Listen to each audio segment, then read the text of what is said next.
Pemirsa, jumlah kasus kekerasan terhadap anak yang terjadi di Banjarmasin saben tahunnya cenderung meningkat.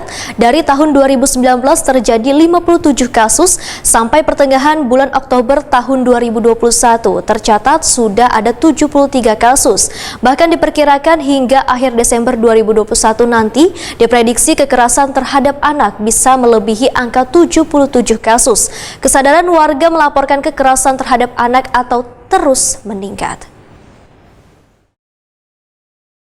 Jumlah kasus kekerasan terhadap anak yang terjadi di Banjarmasin saban tahunnya cenderung meningkat.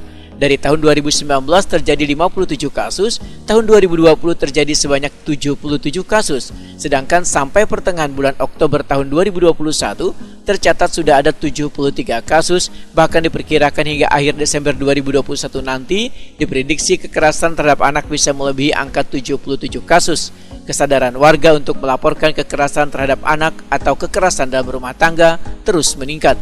Demikian diperlihatkan Kabinat Pemberdayaan Perempuan Wan Perlindungan Anak Banjarmasin Iwan Fitriadi, Wahitokuni Prima, TV Jelang Tengah hari Jumat 15 Oktober 2021. Menurut Iwan Fitriadi, banyak faktor yang mempengaruhi terjadinya kekerasan terhadap anak, mulai masalah psikologis, ekonomi, soal pengasuhan, dan sejumlah faktor lainnya. Sedangkan kasus kekerasan terhadap anak, ujar Iwan Fitriadi, sebagian diproses lebih lanjut, namun ada pula yang diselesaikan secara kekeluargaan setelah dilakukan mediasi hingga diteruskan ke Unit Perlindungan Perempuan dan Anak atau PPA Polresta Banjarmasin guna dilakukan pengusutan lebih lanjut hingga proses hukum. Iwan Fitriadi menegaskan, proses hukum pada kasus kekerasan terhadap anak ini tergolong berat.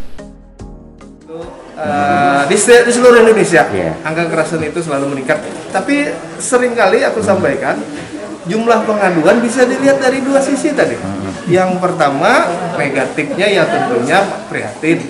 Positifnya adalah semakin banyak jumlah pengaduan, semakin peduli masyarakat kita. Faktornya apa, Pak? Banyak penyebab kekerasan, banyak sekali. Banyak faktor ekonomi, faktor salah asuh, pengasuhan dan lain-lain. Iwan Fitriadi berharap kasus kekerasan terhadap anak ini bisa diminimalisir, yaitu dengan melibatkan tokoh warga dan tokoh agama akan pentingnya menjaga keutuhan rumah tangga.